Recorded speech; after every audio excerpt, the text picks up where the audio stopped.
చెప్పుకుంటున్నాం. నేను అంటాను, మీరు అందరూ అనండి ఒకసారి. తప్పకుండా. శ్రీపరాశర భట్టార్య శ్రీపరాశర భట్టార్య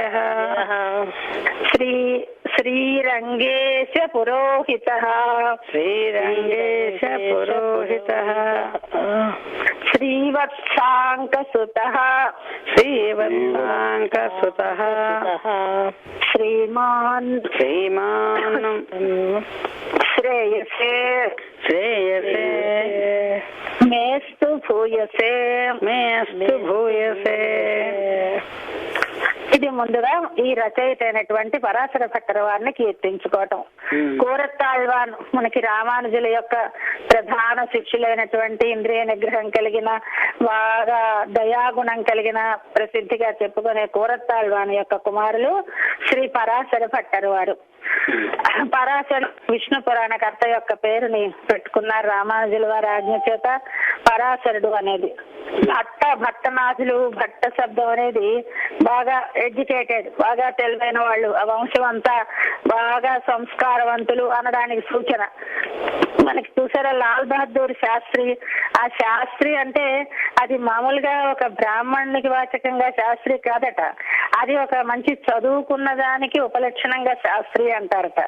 అలాగా ఇక్కడ భట్ట శబ్దం అనేది ఆయన యొక్క విద్య, ఆయనే కాదు వారి వంశం అంతా కూడా విద్వన్ వంశం అని చెప్పేటటువంటి పదం భట్ట శబ్దం. శ్రీ పరాశర భట్ట ఆర్య. ఆర్యుడు అంటే ఆరాత్ దూర సమీపయోహో అని ఆర్య శబ్దం చెడుకి దూరంగా మంచికి దగ్గరగా ఎవరైతే ఉంటారో వారిని ఆర్యులు అని అంటారు.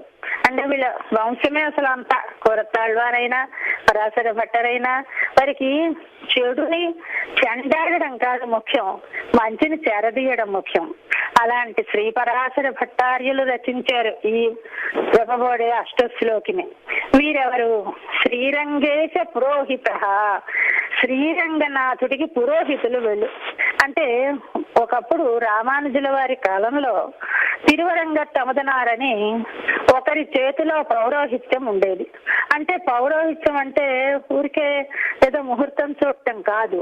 పౌరోహిత్యం అంటే అప్పుడు ఆలయ నిర్వహణ అంతా వాళ్ళ అధీనమై ఉండేది. అయితే ఆ తిరువరంగ తమదనార్ అనేవారు చాలా యోగ్యులే, కానీ వారికి నిర్వహణ సామర్థ్యం తక్కువగా ఉండేది. ఉంటే అప్పుడు రామానుజులు ఆ పదవిని, ఆ పౌరోహిత్య పదవిని కూరత్తాళ్వానికి ఇప్పించి అప్పటి నుంచి కూరత్తాళ్వాన్ని నిర్వహిస్తూ ఉండేవారు. కనుక వారి వంశ పారంపర్యంగా అందరూ కూడా శ్రీరంగేశ పురోహిత.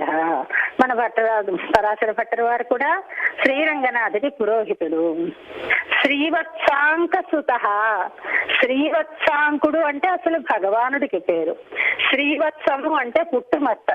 భగవంతుని వక్షస్థలం మీద ఉన్న పుట్టుమచ్చ పేరు శ్రీవత్సం. ఆ శ్రీవత్సం అనే చిహ్నము కలిగిన వాడు శ్రీవత్సాంకుడు భగవానుడు. అయితే భగవానుడి పేరు మనం పెట్టుకుంటాం చూడండి, ఏదో వెంకటరమణ, రామ, కృష్ణ అని పెట్టుకున్నట్టుగా కూరత్తాళ్వానికి శ్రీవత్సాంకులు అని పేరు. అంటే భగవానుడి పేరు వారికి పెట్టారు. అందుకని కూరత్తాళ్వారిని శ్రీవత్సాంకులు అంటారు. ఆ శ్రీవత్సాంకుల యొక్క కుమారుడు మన భట్టారు, పరాశర భట్టారు. ఆయన శ్రీవత్సాంక సుత శ్రీమాన్ అంటే సంపన్నుడు. శ్రీ అంటే ఐశ్వర్యం, శ్రీమంతుడు, శ్రీ కలిగిన వాడు అని అర్థం. అయితే ఈ ఆధ్యాత్మిక రంగంలో శ్రీ అనగానే మనం అస్తమానం వింటూ ఉంటాం, లక్ష్మణో లక్ష్మి సంపన్న సతు నాగవర శ్రీమాన్ అని. అంటే శ్రీమంతుడు అంటే బాగా మొసలు పీకేస్తూ ఉంటే ఆ ఏనుగుని శ్రీమంతుడు అన్నారు. అడవిలో అన్న వెంట పాటలు పడుతూ ఉంటే లక్ష్మణుని శ్రీమంతుడు అన్నారు. అంతరిక్షగత శ్రీమాన్, అంతరిక్షంలో ఉండిపోయిన విభీషణుడిని శ్రీమంతుడు అన్నారు. అంటే మన వారికి శ్రీమత్ శబ్దం కేవలం ధనవాచకం కాదు. శ్రీ అంటే సంపద. సంపద అంటే ఏమి అంటే నీకు మంచిని కలిగించి సుఖాన్ని కలిగించేదేదో అది శ్రీ. కనుక భగవద్విషేకమైన ప్రేమ గలవారిని శ్రీమంతులు అంటారు మన వాళ్ళు. అందుకనే పెద్దలు ఎవరినైనా శ్రీమాన్ రంగాచార్య స్వామి, శ్రీ గోపాలాచార్య స్వామి ఇలా వ్యవహరిస్తూ ఉంటారు కదా, అది మన సంప్రదాయం. అంచేత అటువంటి పరాశర భట్టర్ వారు శ్రేయసే మేస్తు భూయసే, నాకు అనేకమైన శ్రేయస్సులను కలిగింతురుగాక అన్నారు. శ్రేయస్సు ప్రేయస్సు అని రెండు పదాలు ఉన్నాయట. మనకి ప్రేయస్సు తెలియదు, అసలు ఉపనిషత్తు చెప్పింది. శ్రేయస్సు అంటే ఏమిటి, ప్రేయస్సు అంటే ఏమిటి? శ్రేయస్సు అంటే మన శరీరము కన్నా అతీతమైన ఆత్మకు మేలు కలిగితే అది శ్రేయస్సట. కేవలంగా శరీరానికి సౌఖ్యం కలిగితే అది ప్రేయస్సుట. కానీ మనకి ప్రేయస్సు మీద కోరిక మన భారత జాతికి తక్కువ. మనకు కావలసినది శ్రేయస్సు. మనకి ఈ శరీరము కన్నా అతీతమైన ఆత్మతత్వానికి మేలు కలగాలి అనేది తెలియకుండానే మనకు ఇంజెక్ట్ చేసేసారు మన పెద్దలు. అందువల్ల దాన్నే మనం కోరుకుంటామేమో. అంటే శ్రేయస్సునే అంటాం, కానీ ప్రేయస్సుని ఎవళ్ళు మనం. అలాంటి శ్రేయస్సు నాకు కలిగింతురుగాక అని ముందర పరాశర భట్టర్ వారి సన్నిధిని ఒక శ్లోకాన్ని విన్నవించుకున్నాం. ఇప్పుడు అసలు అష్టశ్లోకి ప్రారంభం. ఈ అష్టశ్లోకి అంటే మనకి 3 మంత్రాలు, మనకి తప్పకుండా గురుముఖత సేవించవలసినటువంటి మంత్రాలు 3. ఈ 3 మనకి 3 రత్నాలు. అవి లేకపోతే మన జీవితం వృధా. ఎప్పుడైతే ఆచార్య సమాశ్రయణం చేస్తామో, ఎప్పుడైతే భగవత్ పాదార వింద సన్నిధిని వారిని మనం అర్పించుకుంటామో, అప్పుడు మనకి ఆచార్యులు ఉపదేశించే మంత్రాలు 3. మొదటిది అష్టాక్షరి, 2 ద్వయం, 3 చర్మం.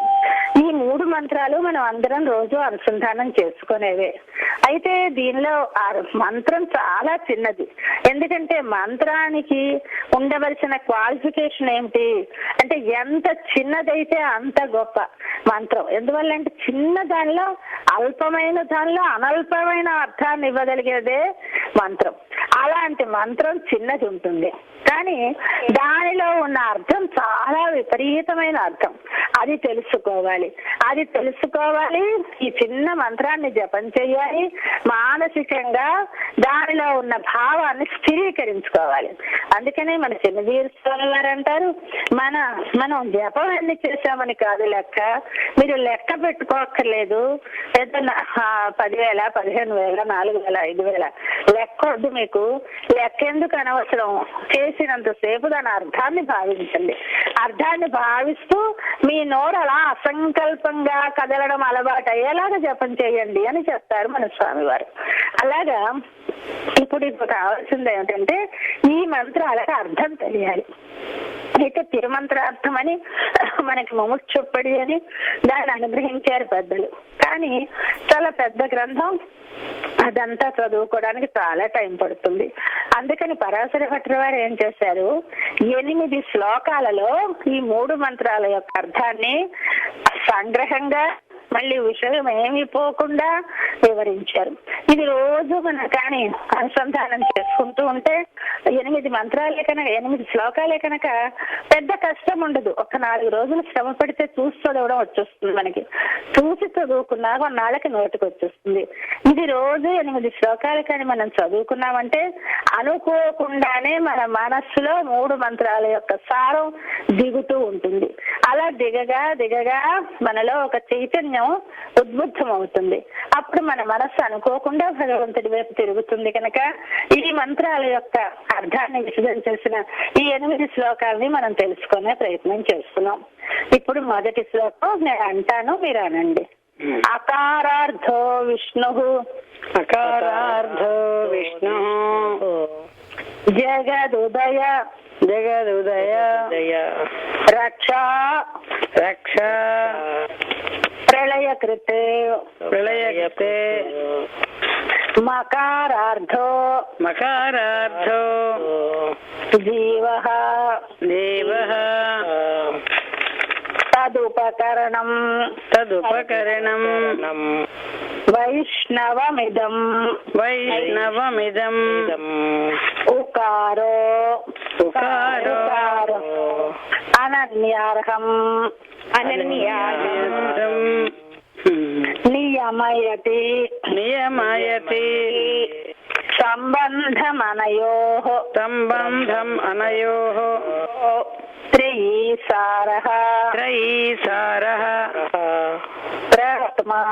శ్రియాత్మా శ్రియాత్మా ప్రణవ ఇమం అర్థం సమదిశత్ 17వ పేజీ శ్రీపతి సుధమాల పుస్తకంలో ఉందమ్మా. శ్రీపతి సుధమాలలో చూసుకోండి అమ్మా, ఉంటుంది. అయితే ఇందులో ముందుగా ఓంకారం యొక్క అర్థం చెప్తున్నారు. మంత్రం ఓం నమో నారాయణాయ కనుక ముందుగా ఓం యొక్క అర్థాన్ని చెప్పాలని మొదలు. అనేది 3 అక్షరాల కలయిక. ఆ ఊ మా. ఆ ఊ మా అనే 3 అక్షరాల కలయిక ఓం కాదు, ఏకంగా ఒకే అక్షరం కూడా ఓం అవుతుంది. ఆ ఒకే అక్షరం ఓం అయినప్పుడు ఆయన భగవద్గీతలో చెప్పాడు భగవానుడు, నా పేర్లు ఉన్నాయా ఓం తత్సతితి అంటాడు. అంటే ఓం అంటే భగవద్వాచకం. ఏకంగా ఓం అనేది ఏకపదంగా మనం ఉచ్చరించినప్పుడు అది భగవంతుడిని తెలియజేస్తుంది. కానీ 3 అక్షరాలుగా విడదీసుకున్నప్పుడు భగవంతునికే చెందిన జీవుడు అని అర్థం వస్తుంది. ఇక్కడ మనకి చెప్తున్నది 3 అక్షరాలుగా విడదీసుకొని భగవంతునికే చెందినటువంటి వాడు జీవుడు అనే విషయం చెప్తున్నారు ఇక్కడ. అందులో మొదటి అక్షరం ఆ. ఆ ఊ కలిస్తే గుణసంధి అవుతుంది, మనకి తెలుసు కదా. ఓ దాని పక్కన మకార పొల్లు చేరితే ఓం అయింది. ఇప్పుడు ఏమన్నమాట 3 అక్షరాలు వచ్చాయి. ఆ ఊ మా అనే 3 అక్షరాలు కలిసి ఓం అయింది. ఇందులో ఇంకా 3 అక్షరాల అర్థాన్ని చెప్తున్నారు ఈ శ్లోకంలో. అకారార్థో విష్ణు. అకారము యొక్క అర్థము విష్ణువు. అకారము అని ఎక్కడ పేరు వచ్చినా దాని అర్థం విష్ణువు. అకారం అంటే ఒక్కొక్క అక్షరంలో వాళ్ళ పేర్లు, భార్యకి భర్తకి కూడా ఒక్క అక్షరంలో పేర్లు ఉన్నాయి. ఆవిడ పేరు శ్రీ, ఆయన పేరు ఆ, ఆవిడ పేరు ఊ. ఇలాగా చాలా సులువుగా ఇప్పుడు మన వాళ్ళు చాలా సింపుల్ గా పేర్లు పెట్టుకుంటున్నారే, అంతకన్నా బాగా పెట్టేసుకున్నారు వాళ్ళ పేర్లు. అంటే అకారము అంటే భగవంతుడి యొక్క పేరు. అకారం అనేది ఆయనే చెప్పాడు భగవద్గీతలో. నా పేరు ఓం అనేది నా నివాస స్థలం అని, అకారం నా పేరుని ఆయన భగవద్గీతలో చెప్పాడు. ఓంకార ప్రభువా వేదాహని, వేదములన్నీ ఓంకారంలోంచే పుట్టాయి అని చెప్తారు. అందువల్ల ఇక్కడ అకారము అనేది అంటే అకారం అంటే నారాయణుడు నిజమే అంతేనా, అలా మీరు చెప్పేస్తే మేము ఒప్పేసుకోవడమేనా, ఏదైనా దానికి అర్థం ఉండాలా వద్దా అంటారేమో అని కూడా మనకు అసలు ముందుగా ఆ ఇతి భగవతో నారాయణస్య ప్రథమాభిధానం. ఆ అనేది భగవంతుడైన నారాయణుడి యొక్క మొదటి పేరు అని చెప్పింది. సరే, అది మనం ఒప్పేసుకుంటే సరే, కాదు మాకు రీజన్ కావాలి అంటే కూడా ఉంది. ఎలాగా అంటే ఆకారము మనకి సంస్కృతంలో ఈ పదాలకి ధాతువులని ఉంటాయి. ధాతువు అంటే క్రియ యొక్క మూల రూపము అంటారు. అంటే మొదట అసలు ఆ పదానికి ఎలా వాడినా ఆ పదానికి ఒకటే అర్థం వస్తుంది. అంటే ఇప్పుడు ఉదాహరణకి ఆడుతున్నాడు అన్నాం అనుకోండి, ఆడుకుంటున్నాడు బాబు అన్నాం.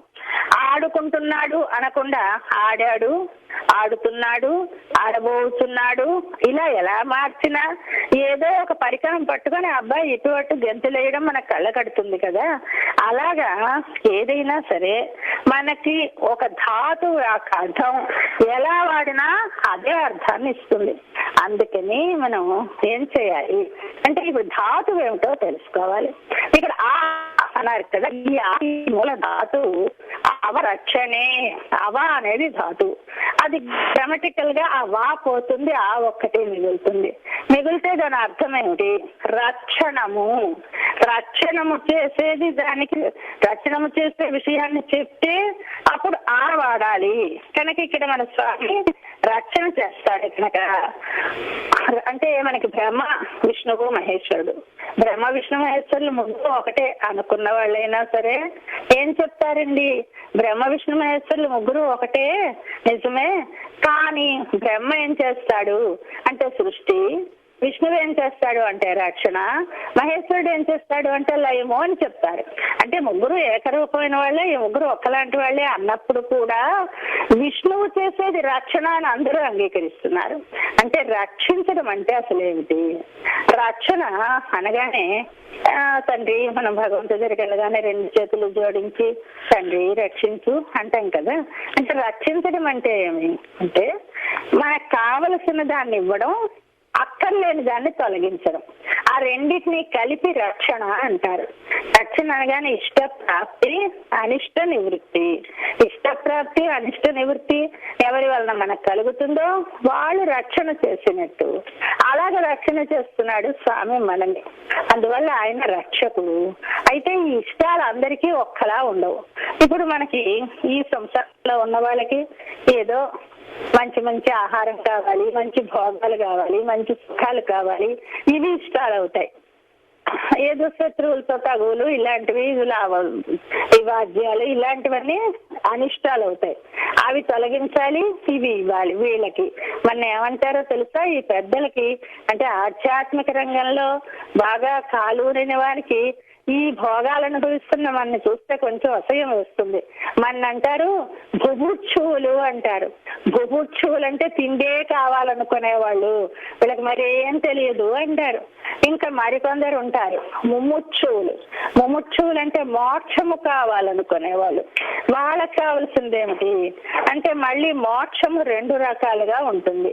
ఒకటి కైవల్యము. అంటే మోక్షము అంటే అసలు అర్థం మృత్యు మోక్షణే అని ధాతువు. అంటే విడివడుట. మోక్షణము అంటే విడివడుట. దేని నుండి? ఈ జన్మ పరంపర వలయం నుండి విడివడుట. సంసారం అంటే ఏమిటి? పుట్టడం చనిపోవడం, పుట్టడం చనిపోవడం. ఈ సర్కిల్ ఉందే దీన్నే సంసారము అంటారు. సంసరతి, తిరుగుతున్నది, ఈ రంగుల రాట్నంలాగా తిరుగుతూ ఉంటుంది. దాని నుండి విడివడాలని కోరుకుంటే వాడు ముముక్షు. అంటే మోక్షమునందు ఇచ్చగలవాడు. అయితే ఈ శరీర సంబంధం వదిలిపోవాలి, మళ్ళీ పుట్టకూడదు అని కోరుకున్నవాడు ఎవడో వాడు ముముక్షు. అయితే ఆ కోరిక 2 రకాలు. శరీరం వదిలిపోవాలి నిజమే, తర్వాత అంటే ఏంటండి? శరీరం కాకుండా నేను ఉన్నాను కదా ఆత్మని. ఆ ఆత్మని గురించి నాకు స్పష్టంగా తెలిసిపోతే, ఆత్మానుభవం అనుభవిస్తూ ఉంటే ఎంత హాయిగా ఉంటుందో అది చాలు అనుకునేవాడు ఒకడు. వాడిని కేవలుడు అని అంటారు.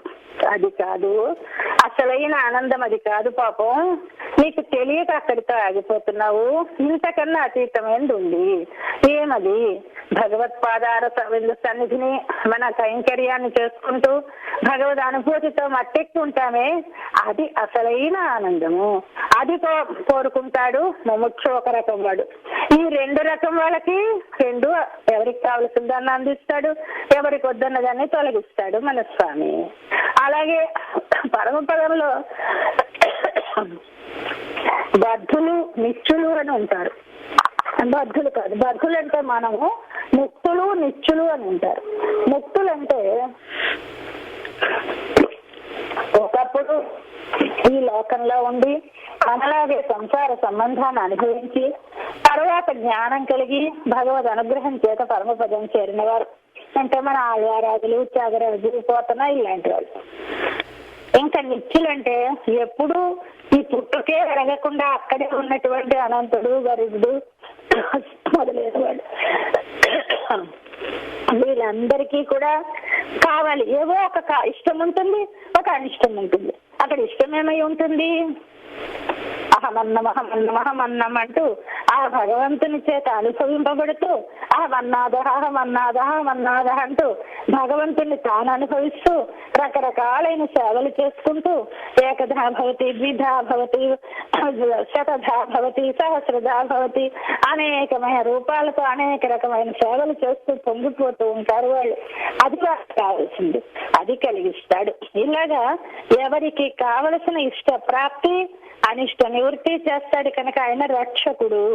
ఆ రక్షకుడు అనే విషయం ఎలా తెలుస్తోంది? రక్షణే అనే ధాతువు కనుక ఆకారం రక్షణని చెప్తోంది కనుక ఇప్పుడు అనగానే ఆ రక్షించేవాడెవడు? నారాయణుడు, విష్ణువు. అంచేత అకారం అంటే విష్ణువు. అంతేకాక అకారానికి మరొకటి ఉంది. మనకి అక్షరాలు ఉన్నాయి కదా బోల్డన్ని, అందులో మొట్టమొదటిది ఏది? ఆ. నోరు తెరవగానే వచ్చేది ఆ, తర్వాత వచ్చేది మిగతా అక్షరాలు. అలాగే సృష్టిలో మొట్టమొదటి మనకి ఈ సృష్టి కన్నా ముందుగా మొదట ఎప్పుడూ ఉన్నవాడు పరమాత్మ, తర్వాత వచ్చినవి మిగతా అన్ని. కనుక ఆయన కారణము, మనమన్నీ కార్యములు. ఆ మొదటి ఉండేది అకారము, అలాగే మొదటి ఉండేవాడు పరమాత్మ. అందువల్ల ఆ అంటే నారాయణుడు. అకారార్థో విష్ణు. విష్ణువు అంటే ఏమిటి? విష్ణువు అనే పదానికి అర్థం చూడండి. విష్ణువు అంటే దానికి మళ్ళీ ఈ ధాతువు ప్రకారంగా విష్ణు వ్యాప్తవు అని ధాతువు. అంటే అంతటా వ్యాపించి ఉండేవాడెవడో వాడు విష్ణువు. ఎక్కడుంటాడు స్వామి? అంతర్బహిష్ట తత్సర్వం వ్యాప్య నారాయణ స్థిత. అంతహా బహిః, లోన బయట కూడా ఎప్పుడు వ్యాపించి ఉండే తత్వం ఏదో అది నారాయణ తత్వం. అంచేత అకారార్థో విష్ణు. ఆయన ఏం చేస్తాడు? జగదుదయ రక్షా ప్రళయకృత్. ఆయన జగత్ యొక్క ఉదయము అంటే పుట్టుక, జగదుదయ రక్ష రక్షణ, ప్రళయకృత్ ప్రళయం అంటే నాశనము, మూడు కూడా చేసేవాడు. ఇదేంటిది? మనకి బ్రహ్మ సృష్టిస్తాడని, విష్ణువు రక్షిస్తాడని, పరమశివుడు లయం చేస్తాడని కదా మనకి తెలుసు. కానీ ఇక్కడ అంటున్నారు కాదమ్మా, రెండు మూడు ఆయనే చేస్తాడు. అకారార్థో విష్ణు జగదుదయ రక్షా ప్రళయకృత్. అదెలాగా అంటే బ్రహ్మ అయినా, పరమశివుడైనా, మానమైనా, ఎవరైనా కూడా జీవులం. ఈ జీవులందరికీ కూడా సరే ఉన్నతమైనటువంటి కర్మ చేసుకొని ఉత్తమ ఫలితాన్ని పొందిన జీవుడు బ్రహ్మ అవుతాడు. తక్కువ కర్మ, మంచి కర్మ తక్కువ చేసుకొని అధమమైన నీచమైనటువంటి వృత్తిలో ఉన్న వాళ్ళు నీచ జన్మలు ఎత్తుతారు. అంతే తప్ప ఎవరైనా జీవుడే. అంతేత జీవుడికి ఏమిటి లక్షణం అంటే పరమాత్మ ఆత్మగా కలిగి ఉంటాడు ప్రతి జీవుడిలోనూ కూడా. ఇప్పుడు మనలో పరమాత్మ ఉన్నాడు, ఒక చెట్టులో పరమాత్మ ఉన్నాడు, ఒక పుట్టలో పరమాత్మ ఉన్నాడు, అలాగే బ్రహ్మలోనూ పరమాత్మ ఉన్నాడు. మనం మన పని చెయ్యాలి అంటే, మనం సజీవంగా ఉండాలి అంటే మనలో పరమాత్మ ఉండాలి. అలాగే బ్రహ్మ సృష్టి చేయాలి అంటే ఆయనలో పరమాత్మ ఉండాలి. పరమశివుడు లయం చేయాలి అంటే ఆయనలో పరమాత్మ ఉండాలి.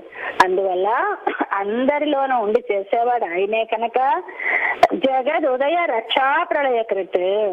మనకి ఉపనిషత్తు చెప్పింది, మీరు ఏ వాళ్ళని ధ్యానించాలో చెప్తున్నాను వినండి అన్నది. ఎవరిని ధ్యానించాలి? కారణంతు చేయ, కారణతత్వాన్ని ధ్యానించాలి. కారణతత్వం అంటే మొట్టమొదట ఉండే వాళ్ళెవరో ఆయన్ని ధ్యానించాలి. అయితే మొదట ఉండేది ఎవరు?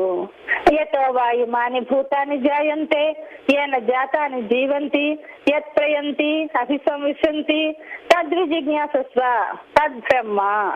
యతో వాయుమాని భూతాన్ని జాయంతే, దేని నుండి అయితే ఈ సమస్త భూతములు పుట్టాయో అంటే భూతములు అంటే మన వాడుకలో భూతములు అంటే దయ్యాలు భూతాలు లేదా పంచభూతాలు కాదు, ఇవి కావు. భూతం అంటే భూసత్తాయాం అనేటటువంటి నిర్వచనం వల్ల ధాతు భూమి, భూ అనే శబ్దానికి ఉన్నది అని అర్థం.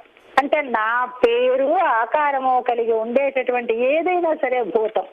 ఈ భూతములన్నిటిని వెయ్యతో వాయుమాని భూతాన్ని జాయంతే, ఈ భూతములన్నీ ఎవరి నుండి అయితే పుడుతున్నాయో, ఎవరి చేత రక్షింపబడుతున్నాయో, ఎవరి చేత లయం అవుతున్నాయో, చివరిని ఎవరికి చేరి ఎవరితో ప్రళయకాలంలో ఎవరితో చేరి ఉండిపోతున్నాయో అది పరబ్రహ్మ.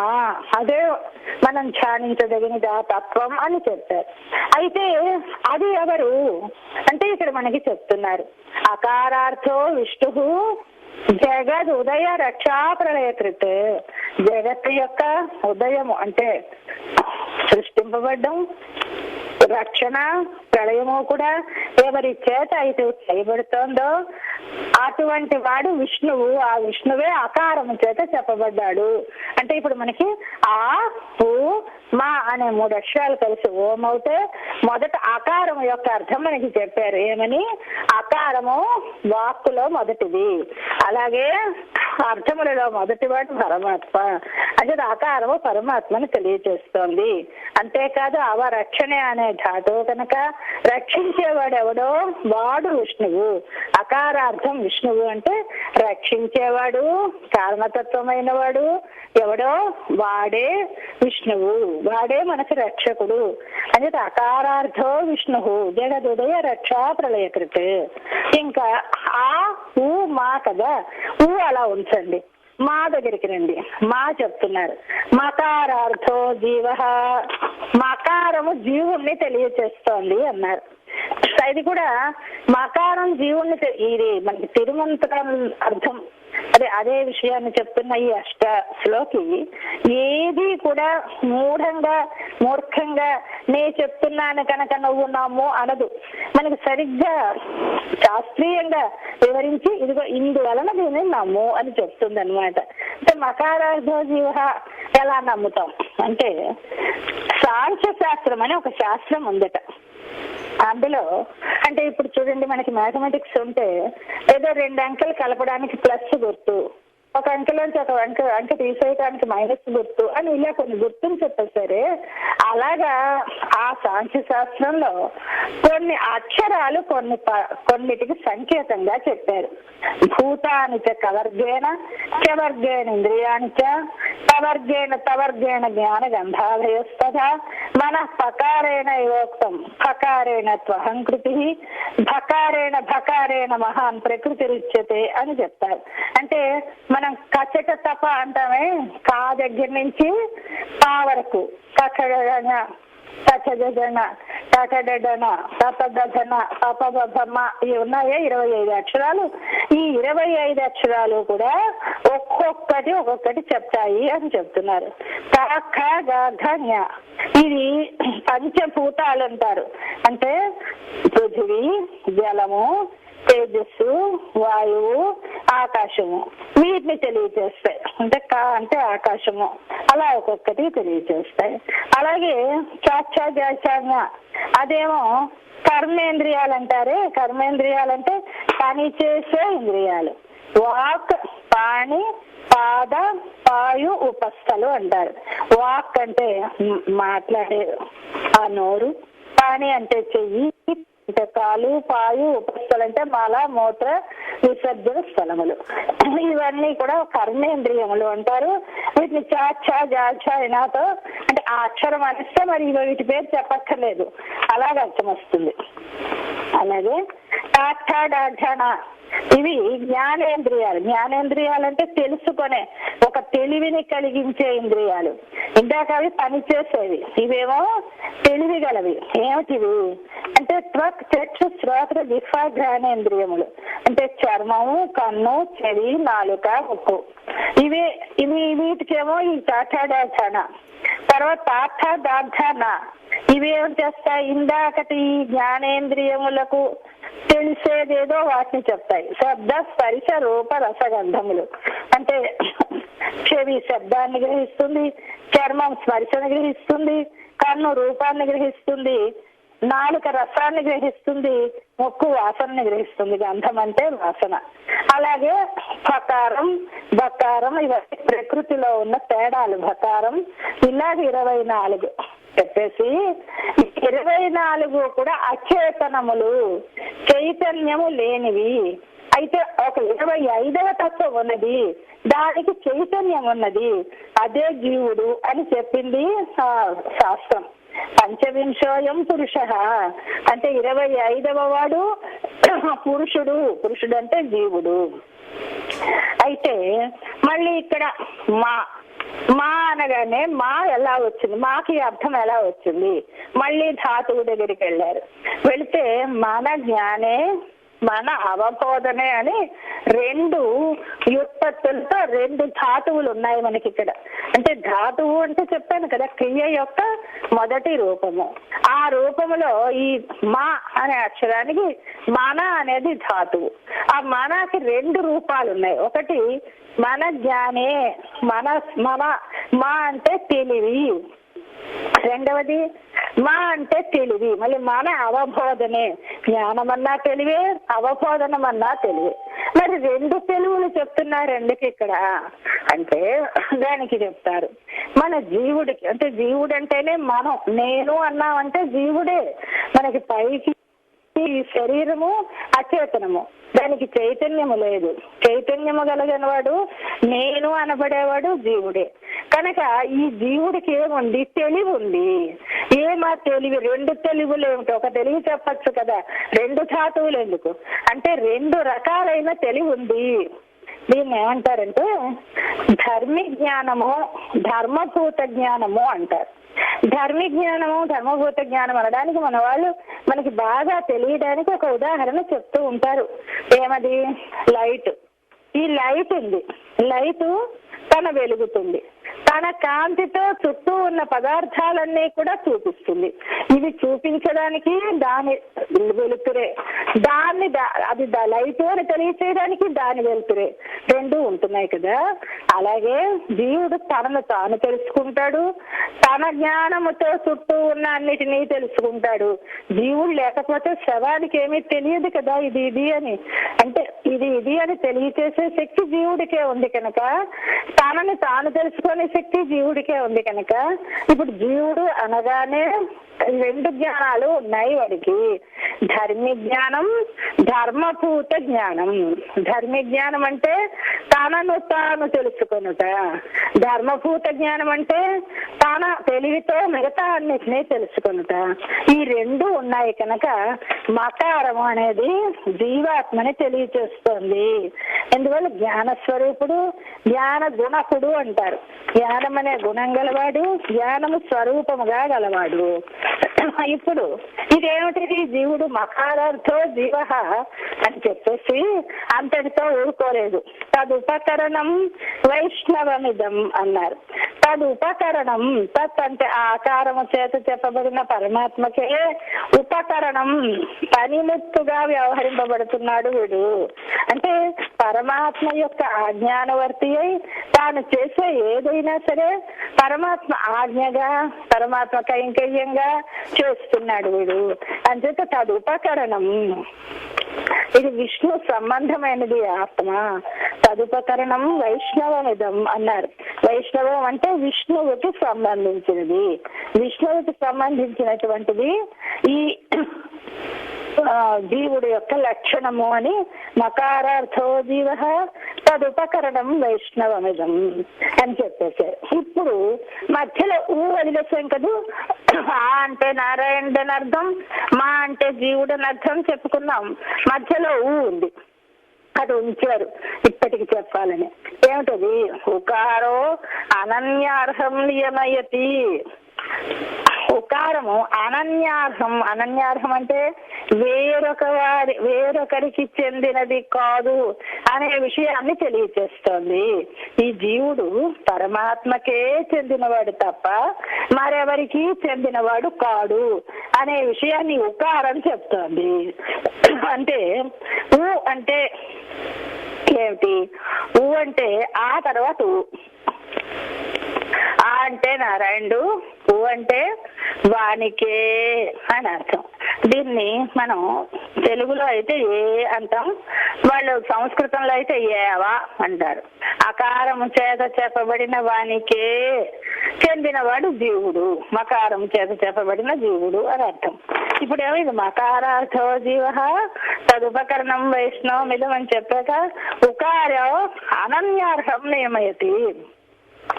ఉకారము అనన్యార్హం, వేరొకరికెవరికి చెందదు, వానికే చెందినవాడు అని చెప్తుంది. అంటే ఇప్పుడు మనకి ఇల్లు ఉంది అనుకోండి, ఇల్లు మనది అవుతుంది, అదే తాతగారి ఇల్లు అవ్వచ్చు, మనవడి ఇల్లు అవ్వచ్చు, నాన్నగారి ఇల్లు అవ్వచ్చు, పిల్లలేమో మా చిన్నప్పుడు ఇల్లు అంటారు, ముసలి వాళ్ళ తాతగారి ఇల్లు అంటారు. అలాగా ఉమ్మడి ఆస్తి కాదు, ఇది కేవలంగా నారాయణుడికే చెందిన వాళ్ళం, దేవుడికి మరొక లక్షణం లేదు. అంటే శేషభూతుడు, శేషభూతుడు అంటే వాని చేతనే నియమింపబడి వాని చేతనే ధరింపబడి వాని కొరకే ఉపయోగించబడేవాడెవడో వాడు శేషభూతుడు. అటువంటి వానికి ప్రభు ఎవడో వాడు శేషి. అయితే ఊ అంటే ఈ అర్థం ఎలా వస్తుంది? ఊ అన్నారు కదా, ఊ అంటే వానికే అని అర్థం వస్తుందా అని మళ్ళీ ప్రశ్న. దానికి ఉపనిషత్తుల్లో వేదంలో ఒక ఉదాహరణ చూపిస్తారు. ఒక చోట ఏం చెబుతారట, తదేవ చంద్ర తదేవ సూర్య అంటూ అన్ని ఏవా ఏవా ఏవా అని, ఏవా అంటే వానికి వాడే చంద్రుడు వాడే సూర్యుడు అని ఇలా చెప్తూ ఒక చోట ఏవ బదులు ఊ వాడి తదు తదు అన్నారు. తదేవ బదులు తదు అని వాడారు. అంటే ఏవ బదులు ఊ వాడారు కనుక ఊ అనేది అనన్యార్హత్వాన్ని తెలియజేస్తుంది. మరెవరికి చెందినవాడు కాడు జీవుడు. అది నియమయ్యతి, ఆ విషయాన్ని నియమిస్తోంది ఉకారం. సంబంధం అనయోహ, సంబంధం అనయోహ, అనయోహ అంటే వీరి ఇద్దరి యొక్క అంటే జీవ పరమాత్మల యొక్క సంబంధం అనన్యార్హం, మరెవరికి చెందినది కాదు అని నియమిస్తోంది. త్రయీసారహ, ఇది త్రయీ అంటారు. త్రయీ అంటే 3 వేదాలు. మనకి అథర్వణ వేదం మనకు అవసరం లేదు, అదేదో అస్త్ర ప్రయోగాలని గురించి గట్రా చెప్పిన వేదంట, దాన్ని పెద్ద పట్టించుకోరు. మనకి 3 మిగతావి ఋక్ యజు సామ, ఈ 3 వేదాలని కలిపి త్రయీ అంటారు. ఈ త్రయీ అంటే 3 వేదాలు, వాటి సారమే ఓంకారము. ఓంకారం అంటే ఏం చెప్పాను, ఆ ఊ మా కలిపితే ఓం. ఈ ఓంకారం అనేది త్రయీసారహ, త్రయీసారహ 3 వేదాల సారము. అంటే దీన్ని చాలా మహర్షులు వాళ్ళ జ్ఞానంతో వాళ్ళ శక్తితోటి వేదమునంతా కూడా అభ్యసించి, ఆ వేదములో అంతా వీళ్ళు చదువుకోలేరు సామాన్యులని, మన కోసమని దాన్ని పాపం చాలా సారం తీసి వడపోసి ఆ 3 వేదాల్లోంచి సారం తీస్తే భూహు భువహ సువహ అని 3 వ్యాహృతులు వచ్చాయట. వ్యాహృతులు వచ్చాక మళ్ళీ ఇంకా ఎసెన్స్ కావాలి అని తీస్తే ఆ ఊ మా వచ్చాయి. అంచేత 3 వేదాల యొక్క సారమును తెలియచేసే అక్షరములు ఈ ఆ ఊ మా అనేవి. ఇంత సులభంగా అంత కష్టమైన విషయాన్ని మనకు అందించారు మహర్షులు. అంచేత క్రియాత్మ 3 అక్షరములతో కూడినటువంటి ప్రణవం.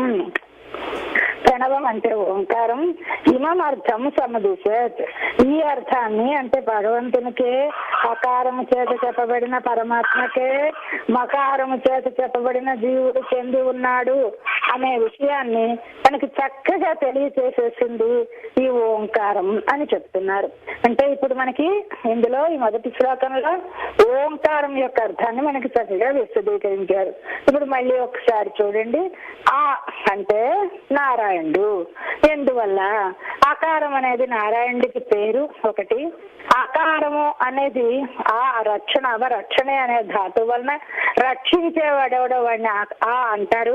రక్షించేవాడు నారాయణుడు కనుక రక్షించేవాడిని అకారం ఆ అంటారు. కనుక అకారం అంటే నారాయణుడు ఒకటి. రెండవది ఆ అనేది మొదటి అక్షరం. మొదటి అక్షరం ఎలాగైతే అక్షరాలన్నిటికీ మూలమో, ఆ మొదటి అక్షరం చేత ప్రతిపాదించబడుతున్న నారాయణుడు సమస్త పదార్థాలకి మూలం. అందువల్ల కారణతత్వం ఆయన అని చెప్తున్నారు. అందువల్ల ఇప్పుడు మనకు అకారము నారాయణుడిని తెలియజేసింది. తర్వాత మకారానికి వచ్చి ఆ ఊ మా, ఊ వదిలేసి మనకి అర్థం చెప్పడంలో ముందు మకారానికి వచ్చారు. మకారానికి వచ్చి మా అంటే జీవుడు. ఎందుకంటే 25వ అక్షరం జీవుడు అని చెప్పింది శాస్త్రం.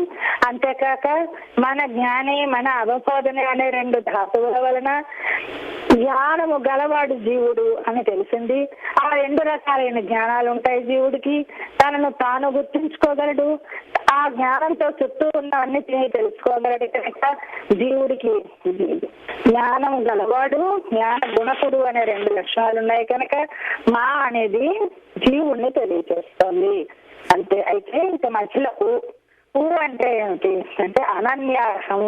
అనన్యార్హం అంటే వాడికే చెందినది. మరి ఎవరికి దీని మీద అధికారం లేదు, అది పరమాత్మ, దేవుడు పరమాత్మకే చెందినవాడు అని చెప్పడానికి కోసం చెప్పి ఇక్కడ ఊ అనేది వాడారు. భూ అంటే ఊ అనేది ఏవ అనే అర్థాన్ని, అంటే అదే అనే అర్థాన్ని చెప్తుంది అని చెప్పి ఇప్పుడు శేషభూతుడు జీవుడు, శేషి పరమాత్మ అని చెప్పి అది ఆ విషయాన్ని మనకి ఓంకారం మనకి స్పష్టంగా తెలియచేసింది అని చెప్పారు. ఇదే ఒక చక్కని, అంటే ఏమన్నారు, సమదిశేత్, చక్కగా చెప్పింది, చాలా విషదంగా స్పష్టంగా చెప్పింది అన్నారు. ఏంటంటే సుఖంగా ఉండేదేదో చెప్పింది. మనం పరమాత్మని పొందాలి అంటే అష్టాంగ యోగం చేయాలి అని యోగ శాస్త్రం చెప్తుంది. యమ, నియమ, ప్రాణాయామ, ప్రత్యాహార, ఆసన, ధారణ, ధ్యాన, సమాధులని 8 ఉండాలి. అంటే యమం అంటే బాహ్యేంద్రియ నిగ్రహం, కన్నాటు చూడకుండా, చెరువు వెళ్ళే విషయం వినకుండా ఇలా కంట్రోల్ చేసుకోవడం. నియమం అంటే లోపల మనస్సుని కంట్రోల్ చేసుకోవడం. ప్రాణాయామం అంటే ఊపిరి తీసుకోవడంలో క్రమబద్ధత. ప్రత్యాహారం అంటే అదే మళ్ళీ దాన్ని ముందరికి ఊపిరి వదలటం, మళ్ళీ లోపలికి తీయడం, ప్రాణాయామం, ప్రత్యాహారం. అలాగే ఆసనం, ఒకే రకమైన స్థిరమైన ఒక పద్ధతిలో కూర్చోవడం. ధారణ, ఒక మనస్సులో ఒక విషయాన్ని అలా నిలుపుకోగలగడం. ధ్యానం, అదే సంతతము అలా స్ఫురణకు రావటం. సమాధి అంటే దానిలో స్థిరంగా ఉండిపోవడం. ఇలాంటి స్థితి వస్తే అప్పుడు పరమాత్మ నందు నీకు భక్తి కలుగుతుంది అన్నారు. ఇది ఉద్ధవుడు శ్రీకృష్ణుడి దగ్గరికి వెళ్ళినప్పుడు కృష్ణుడు అన్నట్ట, ఎందుకయ్యా ఆ గాలి మీద పెట్టే ఆ కష్టం ఏదో నా మీద పెట్టకూడదా, ఆ ఊపిరి మీద పెట్టడం బాధపడతావు ఎందుకు, కృష్ణ కృష్ణ అనుకోవయ్యా, నేనే నిన్ను రక్షిస్తాను అన్నాడట. అందువల్ల మనకి అంత కష్టమైనది అక్కర్లేకుండా సులభంగా ఏం అక్కర్లేదురా, అకారము నారాయణుడు, మకారము జీవుడు అంచేత నువ్వు వాడికే చెందినవాడు. ఈ ఒక్క అస్తమానం గుర్తుపెట్టుకో. ఏం చేస్తున్నా, ఏం తింటున్నా, ఎక్కడ ఎరుగుతున్నా, ఎలా ఉన్నా పైకి మనం అనక్కర్లేదు. మాటికి అంటూ నవ్వుతారు సమాజంలో. మాటికి నేను భగవంతుడికే చెందినవాడినండి అంటే వెటకారంగా ఉంటుంది. కానీ మనస్సులో ఎప్పుడూ కూడా ఆ భావన నిరంతరం సాగేలాగా మనం ప్రయత్నం చేస్తే చాలు. ఇంతకన్నా సుకరమైన ఉపాయం లేదు. చిత్తవృత్తి నిరోధమే యోగము అని పతంజలి అనేటటువంటి యోగ శాస్త్రవేత్త చెప్పాడు. చిత్తవృత్తి నిరోధం, మనస్సు ఆలోచనలు కంట్రోల్ చేయడమే యోగము. అయితే ఇవి నిరోధించడం చాలా కష్టం. కానీ ఆ నిరోధం కాకుండా ఆ చిత్తవృత్తులన్నీ భగవంతుడి చుట్టూ అల్లుకుపోతే ఇంకా అంతకన్నా సుఖం ఏముంది కనుక అలాగ మనకి వచ్చేస్తుంది అని చెప్తూ మన వారు చాలా సుఖమైనది ఇదిగో ఓంకారాన్ని ప్రాక్టీస్ చేయండి. ఓంకారం అంటే ఏదో ఓం అంటూ ప్రాణాలు దాన్ని చాలా కష్టపెట్టేయడం కాదు, ఓంకారంలో ఉన్న అర్థాన్ని తెలుసుకోండి అని మన వారు మనకి సందేశం ఇచ్చారు. అది మనం తెలుసుకునే ప్రయత్నం చేద్దాం. ఇంకా రేపు 2వ శ్లోకాన్ని తెలుసుకుందాం. ఇవాళ మొదటి శ్లోకం చెప్పాను. జై శ్రీమన్నారాయణ. జై శ్రీమన్నారాయణమ్మ. అటువంటి అనుగ్రహం కలవారనిపించింది కనుకనే మిమ్మల్ని మాకు అందించారమ్మా. ఆయన మేము మాకుండేటువంటి రామాయణ రహస్యజ్ఞం రమ్య వాక్య విశారదం అనంత గుణ సంకాశం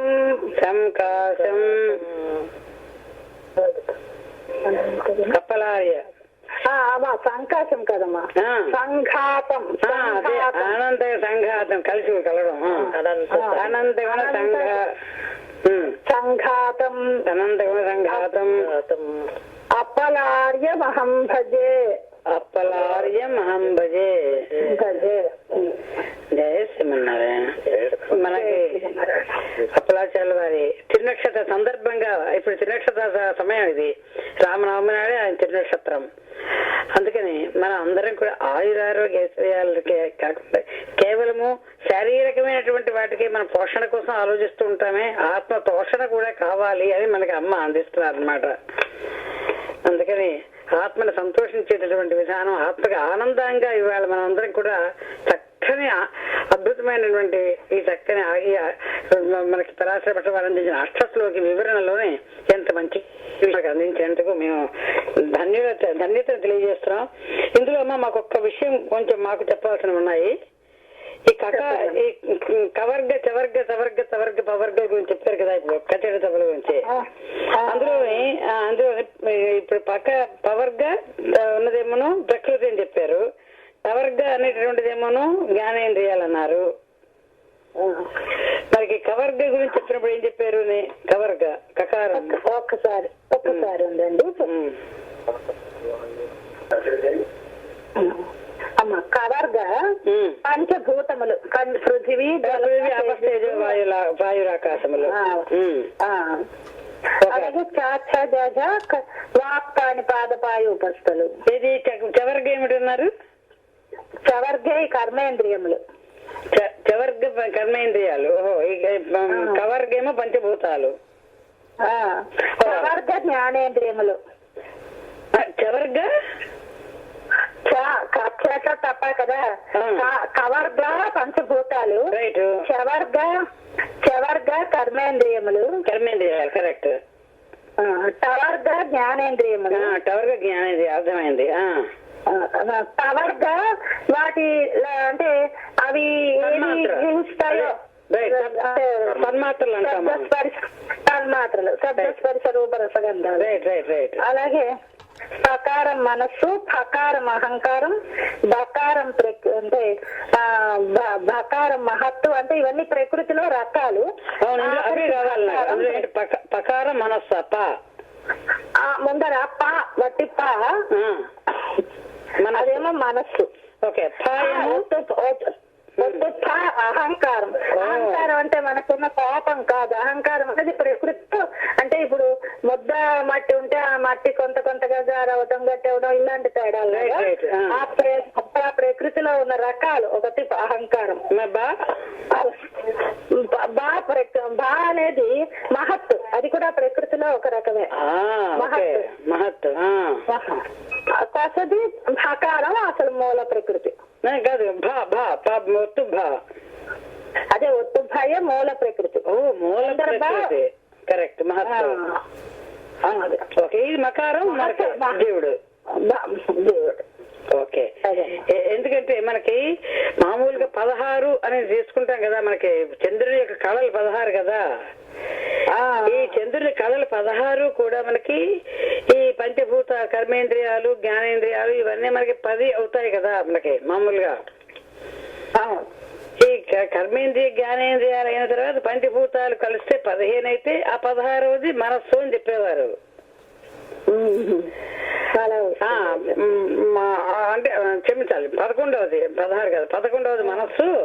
అందుకని ఏకాదశి నాడు మనస్సుకి మనకి అధీనంలో ఉండడం కోసమని ఏకాదశి ఉపవాసాలు చేయడం. 12వదేమో బుద్ధి అని, అవన్నీ వేరే సాంఖ్య శాస్త్రంలో ఇవి 12 బుద్ధి. ఇక అయితే ఇక భా అనేది అహంకారము, బా అనేది మహత్తు, ఒత్తు భాయము మూల ప్రకృతి అని చెప్పారు. మా అనేది జీవుడు. చాలా సంతోషం అమ్మా.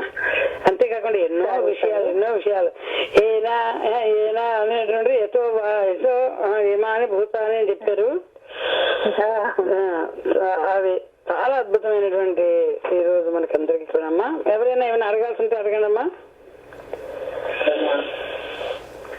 చాలా బాగా సాగించారమ్మా. ఉన్నారేనమ్మా. ఇప్పుడు రాత్రి 11 అయింది తెలుసా అమ్మా ఆవిడికి? 11 కూడా కాదు, 11:30 అవుతుందేమో. లేదు 10:30 అయింది అమ్మా. పర్వాలేదు అయితే మా సకల మంగళం భవంతు.